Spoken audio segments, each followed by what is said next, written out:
First, I chop the walnuts because when I'm making special cookies, gotta have walnuts as well as the chocolate chips. First, just get all your ingredients out, and I put them all in these little containers so that I could dump them into the ingredients in the bowl in my KitchenAid, which I've had for years. This is like so good. This has lasted me like 25 years. And then I put the things away in the cupboard after I've got them. I get everything out first, just like I learned in, like 7th or 8th grade. Because if you have an ingredient missing, you know before you start mixing it, because I've still done that sometimes and had to rush out to the store. So that's what I do first. First, I whisk the flour and the baking soda together in a medium bowl, and I put it in a small bowl, and then I always set it aside. So there, it's set aside. And then what I do is, see the butter? I measure out the butter first. I have a whole stick because I need like 8 teaspoons. And I'm going to melt them in there. And then I put those 4 tablespoons in after I'm done with those. So here we go. I'm starting to melt the butter. You can see it's starting to melt.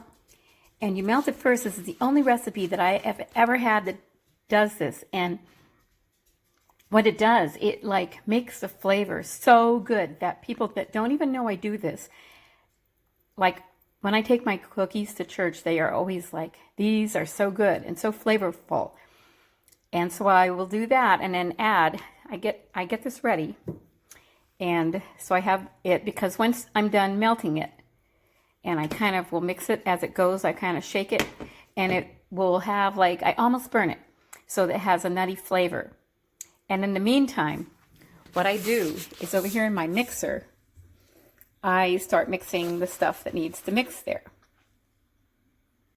Okay, the first thing I'm going to do is I'm going to mix the sugar. This is the brown sugar. I mix that in, and then I have the white sugar, and I mix that in. There is 1/2 cup of white sugar and 3/4 cups of brown sugar, and then it actually says mix the salt in there, but I often put the salt in with the flour, and then I will mix it up. See, I'm mixing it up. So here I have an egg yolk and an egg. So a whole egg yolk, and I separate the egg so I only have, so that I only, instead of putting 2 eggs in, you have an egg and an egg yolk. And I'm going to mix it in here and turn it on.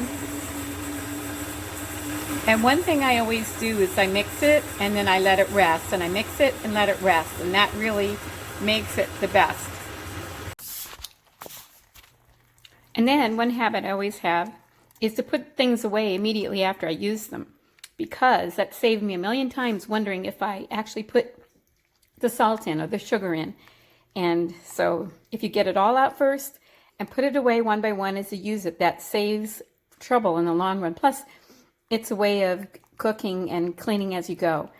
See what I'm doing? I'm shaking the butter, and that helps it to get that nutty flavor. It's sort of boiling a little bit, but I won't let it do that too much. And it'll go kind of a brownish color around the edges, and it gives it a nutty flavor that's just really terrific. So that's what I'm doing with that. And then I'll take it off there and let it cool. And never forget to turn the oven off. There you go. And so there, I'm mixing it again, and I'm going to pour the butter in. Can you see that? And what I do is I stop it, let it rest a minute, and then I'll start it up again. And that works really well. The next thing I'm going to do is to add the flour a little bit at a time. Let's see if I can do this. Whoops, well, no, I didn't get, I still have some there. Then I turn it on and I mix it and let that kind of get going in there a little bit.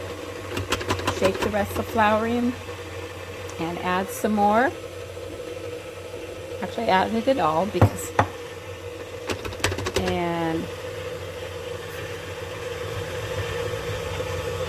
a little bit at a time. Let's see if I can do this.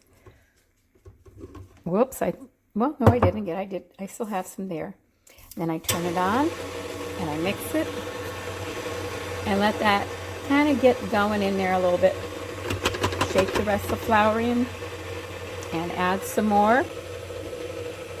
Actually, I added it all because, and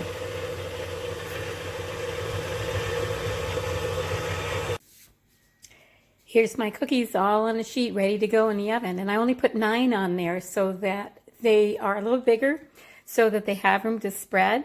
And I made sure that they all had enough chips at the top because they can be kind of inside and you have enough, but you want it to appear nice once you're done. And I'm only making 9.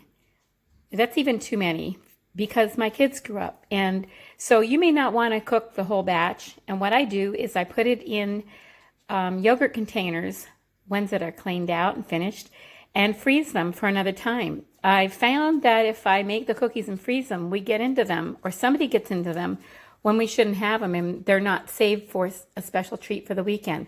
So here we go. I'm going to put it in the oven, and I only put 1 sheet in the oven anyway, even if I'm making the whole batch, because it gives room for the air to circulate so that the best cookies are made possible. And here they are, out of the oven. And one tip I want to tell you is that when you make cookies or anything in the kitchen, if you clean up as you go, it's a lot easier. Wash the things and get your dishes cleaned out of the sink, because when you do that, it's not as overwhelming. When you leave everything soaking in the sink or not even soaking, it is so overwhelming when you finally need to cook again and you come back into the kitchen and you see a pile in the sink. So here we go. We can have some in a while. Yum. So here we go. They're all done. And it's time to try one. So